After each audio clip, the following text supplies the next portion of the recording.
ഓച്ചിറ പരബ്രഹ്മ ക്ഷേത്രത്തിലെ 28ാം ഓണമഹോത്സവത്തിനുള്ള ഒരുക്കങ്ങൾ പൂർത്തിയായെന്ന് ക്ഷേത്രം അഡ്മിനിസ്ട്രേറ്റർ അറിയിച്ചു. കെട്ടുകാഴ്ചയുടെ വരവുമായി ബന്ധപ്പെട്ട് വിപുലമായ ക്രമീകരണങ്ങൾ ഏർപ്പെടുത്തിയതായും അറിയിച്ചു.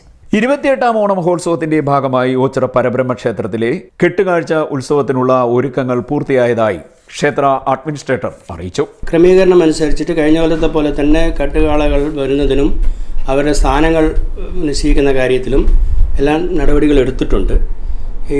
അടുത്ത 2 ദിവസങ്ങളിൽ ഇവിടുന്ന് പോയിട്ട് അളവുകളൊക്കെ എടുത്ത് കൊണ്ടുവന്ന് അതനുസരിച്ചിട്ട് പ്ലോട്ടുകൾ തിരിച്ചിടും. ഏകദേശം ഇപ്പോൾ ഒരു 175 അല്ലേ, ഏകദേശം 150ഓളം രജിസ്റ്റർ ചെയ്ത് 135ഓളം രജിസ്റ്റർ ചെയ്തിട്ടുണ്ട്. അതല്ലാതെ ഒരു 10-15 എണ്ണം വന്നിട്ടുണ്ട്. അപ്പോൾ ഏതായാലും അതിനനുസരിച്ചിട്ട് പിന്നെ ഞങ്ങൾ കുറച്ചും കൂടി എക്സ്പെക്റ്റ് ചെയ്യുന്നുണ്ട്. ആരെങ്കിലും ഇപ്പോൾ പെട്ടെന്ന് കയറി വന്നു കഴിഞ്ഞാൽ സ്ഥലമില്ല എന്നുള്ള കാരണം കൊണ്ടോ അല്ലെങ്കിൽ അവരെ കയറ്റി വിട്ടിട്ടില്ല എന്നുള്ളത് കൊണ്ട് മറ്റുള്ളവർക്ക് തടസ്സം വരാൻ പാടില്ല എന്നുള്ളത് കൊണ്ട് കുറച്ച് മുൻകരുതൽ എന്ന നിലയ്ക്ക് കുറച്ച് പ്ലോട്ടുകൾ കൂടി ഇതാക്കാൻ വേണ്ടി പറഞ്ഞിട്ടുണ്ട്. അപ്പോൾ അതനുസരിച്ചിട്ട് കാര്യങ്ങളൊക്കെ മുന്നോട്ട് കൊണ്ടുപോകാൻ പറ്റും എന്ന് വിചാരിക്കുന്നു. അതിൻ്റെ ശിരസിൽ കൊമ്പിൻ്റെ അറ്റം മുതൽ താഴത്തെ വീല് മുട്ടുന്ന സ്ഥലം വരെയുള്ള ഉയരം എടുത്തു. അത് വലിയ വലിയ കാളകളുടെ കുറേ എടുത്തു. പക്ഷെ പല കാളകളുടെയും തല അവർ വെച്ചിട്ടില്ല. അവരിന്നും നാളെയൊക്കെ ആയിട്ടേ വെക്കത്തുള്ളൂ എന്നാണ് പറയുന്നത്. പരമാവധി കാളകളുടെ എടുത്തിട്ടുണ്ട്. പിന്നെ ബാക്കിയുള്ളതൊക്കെ ചെറിയ ചെറിയ കാളകളാണ്. അതും ഒന്ന് വിസിറ്റ് ചെയ്ത് വയ്ക്കുക. എല്ലാം കൂടെ 154 എണ്ണത്തോളം ഉണ്ട്. അതിൽ ഒരു എടുത്തത് ഞങ്ങൾ ക്ലാസിഫൈ ചെയ്ത് വെച്ചിട്ടുണ്ട്. പിന്നെ കാളയുടെ തന്നെ മൊത്തം അവരുടെ ഷെഡിൻ്റെ ഇതിൻ്റെ കാളയുടെ വീതി കണക്കാക്കിയിട്ട് വീതിയും അതിൻ്റെ നീളവും കൂടെ എടുത്തിട്ടുണ്ട്. കാരണം അതനുസരിച്ച് നമുക്കിവിടെ പ്ലോട്ട് തിരിക്കാനുള്ള സംവിധാനം ഉണ്ടാക്കിയിട്ടുണ്ട്. എന്നിട്ട് നമ്മൾ ആ പ്ലോട്ട് നമ്പർ ചെയ്യും. ആ നമ്പർ കാളയുടെ നമ്പറും അത് കാളയ്ക്കും കൊടുക്കും, പോലീസുകാർക്കും കൊടുത്തും കൈമാറും ഇതിൻ്റെ അധികാരികൾക്ക്. പിന്നെ അന്ന് പറഞ്ഞതുപോലെ അന്ന് അകത്ത് കയറുന്ന കാളകളെ ഇവിടെ നിയന്ത്രിച്ച് ഇവിടെ നിർത്താൻ വേണ്ടിയിട്ടും അതിന് പോലീസുണ്ടാകും. തഹസിൽദാർ ഇവിടെ ക്യാമ്പ് ചെയ്യും. തഹസിൽ അവർ മജിസ്ട്രസി പവർ എക്സർസൈസ് ചെയ്യുന്ന ആളുമാണ്. അപ്പോൾ അവരതെല്ലാം ഹെൽപ്പ് ചെയ്യാമെന്ന് പറഞ്ഞിട്ടുണ്ട്.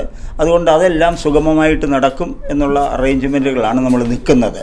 പിന്നെ നമുക്കിവിടെ ഉള്ള ആളുകൾക്ക് നമ്മൾ ദേവസ്വത്തിൻ്റെ ഭാഗമായിട്ട് സാറ് പറഞ്ഞതുപോലെ കുടിവെള്ളമെല്ലാം അവർക്ക് കൊടുക്കാനുള്ള സംവിധാനങ്ങൾ നിങ്ങൾ സ്പോട്ട് അനുസരിച്ച് പരമാവധി അത് ചെയ്യും. ഉത്സവ ദിവസത്തെ സുരക്ഷാ ക്രമീകരണങ്ങൾ, ഗതാഗത നിയന്ത്രണം എന്നിവ ഉറപ്പാക്കിയിട്ടുണ്ട്. ശുചിത്വം ഉറപ്പാക്കുന്നതിനുള്ള നടപടികളും സ്വീകരിച്ചിട്ടുണ്ട്. കെട്ടുരുപ്പടിയോട് ഒപ്പമുള്ള എഴുന്നള്ളത്തിൽ DJ പാർട്ടി നിരോധിച്ചിട്ടുമുണ്ട്. ഓരോ വലിയ നന്ദികേശ രൂപങ്ങളോടൊപ്പം അഗ്നിശമന ഉപാധികൾ, CCTV എന്നിവ ഉണ്ടായിരിക്കണമെന്നും നിർദ്ദേശിക്കുന്നുണ്ട്. പോലീസ് സേനാംഗങ്ങളുടെ സാന്നിധ്യവും ഉറപ്പാക്കിയിട്ടുണ്ട്.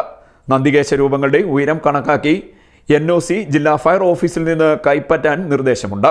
അടിയന്തര ഘട്ടങ്ങളിൽ ഫയർ ആൻഡ് റെസ്ക്യൂ വാഹനങ്ങൾ, ആംബുലൻസുകൾ എന്നിവയ്ക്ക് സുഗമമായി സഞ്ചരിക്കുന്നതിനും പ്രത്യേക പാത സജ്ജീകരിച്ചിട്ടുണ്ട്. കാളകെട്ട് ഉത്സവ ദിവസം ക്ഷേത്ര പരിസരത്തിന് 3 കിലോമീറ്റർ പരിധിയിൽ മദ്യനിരോധനം ഏർപ്പെടുത്തിയിട്ടുണ്ട്. മഹോത്സവത്തോടനുബന്ധിച്ച് അഴിച്ചുമാറ്റുന്ന വൈദ്യുതി ലൈനുകൾ സമയബന്ധിതമായി KSEB പുനഃസ്ഥാപിക്കും. ക്ഷേത്ര പരിസരത്ത് ആരോഗ്യവകുപ്പ്, ആംബുലൻസ് ഉൾപ്പെടെയുള്ള സംവിധാനങ്ങൾ ഒരുക്കിയിട്ടുണ്ട്. ഹരിതചട്ടം പാലിക്കുന്നത് ഉറപ്പാക്കാൻ ഓച്ചിറ ഗ്രാമപഞ്ചായത്തിനെയും ചുമതലപ്പെടുത്തിയിട്ടുണ്ടെന്നും അറിയിച്ചു. ക്ഷേത്ര അഡ്മിനിസ്ട്രേറ്റർ റിട്ടയർഡ് ഹൈക്കോടതി judge K. Ramakrishnan, assistant administrator മുൻ ജില്ലാ ജഡ്ജി MS. Mohanachandran, advocate Ramanan Pillai, advocate SRP Kurup എന്നിവർ ഒരുക്കങ്ങളെക്കുറിച്ച് വിശദീകരിച്ചു. CDNet news, Ochira.